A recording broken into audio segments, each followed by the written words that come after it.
Everyone, welcome to my channel. Happiness और spiritual happiness, आज इस दो टॉपिक पर मैं बात करूंगी, लेकिन मेरा मेन फोकस रहेगा स्पिरिचुअल हैप्पीनेस के ऊपर, और इसीलिए मैंने थंबनेल में भी ये वर्ड यूज़ किया है, हैप्पीनेस और स्पिरिचुअल हैप्पीनेस के बारे में। सबसे पहला डिफरेंस क्या होता है?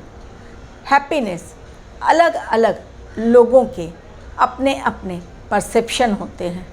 एक माँ के लिए उसका बच्चा बहुत अधिक खुशी का कारण बन सकता है। एक बच्चे के लिए जो स्कूल जा रहा है, उसके लिए उसके मार्क्स उसके लिए बहुत बड़ी खुशी है। एक बिजनेसमैन के लिए प्रॉफिट यानी पैसा, उसके लिए खुशी का वो पैमाना जिसके बाद किसी और चीज़ से उसे वो खुशी नहीं मिल सकती जो पैसे कमाने से या बिज़नेस के फलने फूलने से उसे मिल सकती है। यानी खुशी को देखने का नज़रिया। और मान लीजिए कोई बच्चा अगर स्कूल में भी नहीं जाता है, छोटा सा बच्चा है, 3 इयर्स के पहले का, 2 साल का, 1.5 साल का, उसको एक टॉयज से या कुछ उसको हंसी की बात सुनाई दे और वो किसी चेहरे को देखे जिसे वो पसंद करता है, उससे ही उसे बहुत खुशी मिल जाती है, वो खुश हो जाता है। यानी हमने जो एग्जाम्पल्स मैंने आपके सामने रखे, उसमें आपने देखा कि खुशी का कोई पैरामीटर नहीं, ये इंसान टू इंसान इसका डेफिनेशन बदलता जाता है और इसे देखने का नज़रिया हर इंसान के ऊपर डिपेंड करता है। लेकिन स्पिरिचुअल हैप्पीनेस क्या होती है, ये सबसे पहले आप जान लीजिए। उसके लिए सबसे फर्स्ट एग्जाम्पल मैं दूंगी, किसका? वो डिवाइन पैरट का, जिसके बारे में मैंने कई बार अपने वीडियोस में बतलाया है, जिनका नाम था सुखदेव। वो डिवाइन पैरट, वो डिवाइन तोता, जिन्होंने ब्रह्म ज्ञान को प्राप्त कर लिया था। जब भगवान शिव पार्वती को एक पाठ बता रहे थे, यानी सच्चाई बता रहे थे, ज्ञान के बारे में बतला रहे थे, उन्हें सुनना था श्री हरि के बारे में। जब वो बतला रहे थे श्री हरि के बारे में, तब पार्वती जी को नींद आ गई थी और सुखदेव जी ने पूरा वो ज्ञान एब्जॉर्ब कर लिया। लेकिन बाद में जब वो उड़ते हुए ऋषि के आश्रम में पहुँचे, वेद व्यास जी के आश्रम में पहुँचे, तब वेद व्यास जी की पत्नी जो सुन रही थी भगवत कथा, उनके मुंह में जमाई आने के कारण उनका मुंह खुला, उसमें वो प्रवेश कर गए और तब तक बाहर वो नहीं निकले जब तक श्री कृष्ण ने उन्हें आश्वासन नहीं दिया कि वो माया के चक्कर में उन्हें नहीं पड़ने देंगे। क्योंकि सुखदेव जानते थे कि माया के चक्कर में यदि वो पड़ गए तो रिश्तों का आकर्षण, परिवार का आकर्षण उन्हें ले डूबेगा, और वो इससे परे उस खुशी को हासिल करना चाहते थे जिस पर माया का कोई प्रभाव ना हो। यही होती है स्पिरिचुअल हैप्पीनेस, जहां आप माया मोह से परे खुद से जुड़ते हैं। खुशी में, हैप्पीनेस में आप खुद से नहीं जुड़ पाते, आपकी वो खुशी बहुत कम टाइम के लिए होती है। यानी अगर आपने मार्क्स ले लिया, अगर आपको मनचाही नौकरी मिल गई, अगर आपको बिजनेस में प्रॉफिट मिल गया, अगर आपके घर में कोई वस्तु आ गई, कोई चीज़ जिसकी आपको चाहत थी, अगर आपकी कोई मुराद ईश्वर ने पूरी कर दी, आप उस समय के लिए बहुत अधिक खुशी का अनुभव करते हैं। लेकिन क्या ये हैप्पीनेस परमानेंट होती है? नहीं, ये हैप्पीनेस कभी भी परमानेंट नहीं होती, क्योंकि हमारे डिज़ायर्स हमेशा चेंज होते रहते हैं, हमारे थॉट्स बदलते रहते हैं। कुछ दिनों तक तो हम उस खुशी के माहौल में, खुशी के थॉट से अपने आप को एनर्जेटिक फील करते हैं, लेकिन जैसे ही हालात बदले, तुरंत हमारी खुशी फिर से दुख में बदल जाती है। यानी हमको लगता है फिर से और अच्छी नौकरी मिले, बिजनेस में और प्रॉफिट कमाएं, सामने वाला तो कितना अच्छा अपनी लाइफ स्टाइल जी रहा है, हम क्यों नहीं जी पा रहे हैं, कंपटीशन आ जाती है। यानी जैसे ही हमारे देखने का नज़रिया बदलता है, हमारी सोच बदलती है, हमारी खुशी का पैमाना भी बदलने लगता है। लेकिन स्पिरिचुअल हैप्पीनेस अगर आपके पास है तो आप स्वयं से जुड़ते हैं, और खुद से जुड़ जाना, जहाँ पर नकारात्मक सोच आप पर हावी नहीं होती है और आप हमेशा एक पॉजिटिव थॉट्स के साथ हर चीज़ को देखते हैं। आप अपने जीवन में न जाने कैसे इतने सारे इंसानों को देखा हुआ, हो सकता है इतने सारे तो नहीं, बहुत कम होंगे, जो लोग बहुत डिफ़िकल्ट सिचुएशन को भी काफ़ी इजी वे में हैंडल करते हैं, या उन्हें देखकर लगता है दुख का नामो निशान उनके चेहरे पर नहीं है, जबकि जो प्रॉब्लम्स होती है वो बहुत बड़ी होती है किसी और के अकॉर्डिंग, लेकिन वो उस बड़े प्रॉब्लम्स को भी इस तरह टैकल करते हैं, इस तरह हैंडल करते हैं मानो उनके लिए कोई बड़ी बात नहीं है। इसका मतलब क्या हुआ?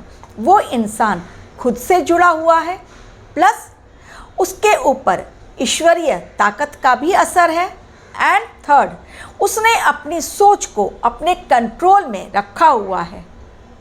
मन रूपी घोड़े को बेलगाम नहीं छोड़ा है। हमारे मन का घोड़ा बहुत सरपट दौड़ता है, यदि उसकी लगाम हमने नहीं खींची तो मन के चलते इंसान, आज आप देख रहे हैं, किसी का खून भी कर दे रहा है, खुद भी अपनी जान ले रहा है, चोरी चकारी भी कर रहा है, दूसरों पर आरोप भी मर दे रहा है, और खुद को लाख बुराई होते हुए भी एकदम संत मुनि महात्मा की श्रेणी में रख रहा है।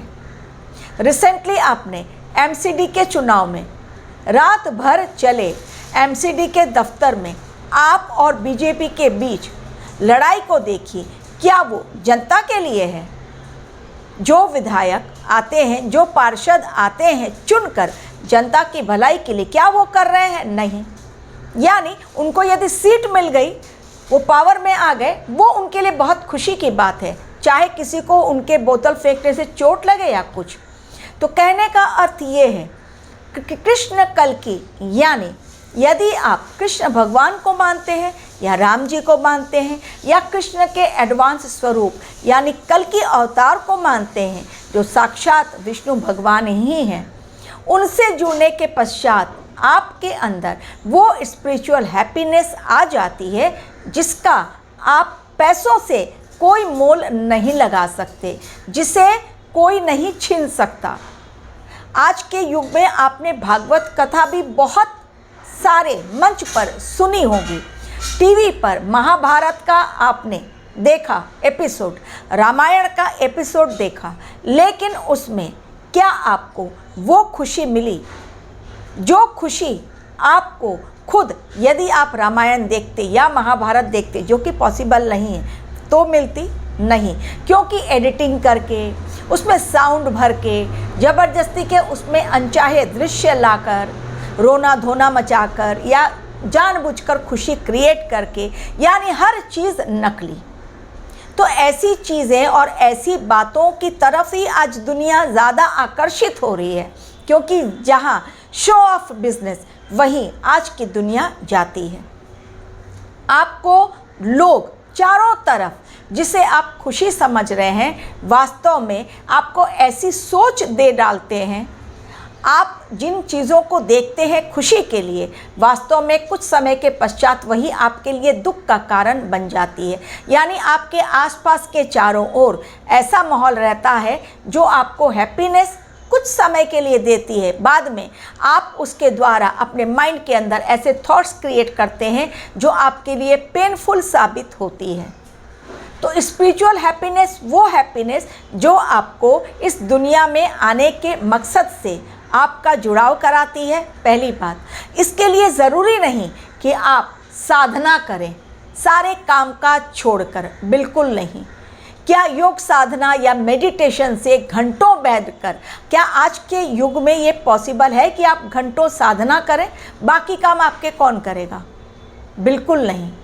तो आप थोड़े समय के लिए अपने माइंड को 5 मिनट 10 मिनट दिन भर में, जब भी आपको समय मिले, माइंड को कंट्रोल करना सीखिए, अपने थॉट्स को कंट्रोल करना सीखिए, ताकि आने वाले डिफ़िकल्ट टाइम में आपको आपकी जो स्पिरिचुअल हैप्पीनेस है, आपकी जो आध्यात्मिक खुशी है, आपके अंदर की जो आध्यात्मिक चेतना है, जिसे आप स्वयं जागृत करेंगे, कोई गुरु नहीं, कोई मंदिर नहीं, कोई भगवान नहीं, बल्कि आपके खुद के अंदर ईश्वर ने वो ताकत दी है जिसके द्वारा आप उस असीम खुशी को, आनंद को प्राप्त कर सकते हैं और एक अच्छी लाइफस्टाइल, निरोगी काया के साथ जी सकते हैं।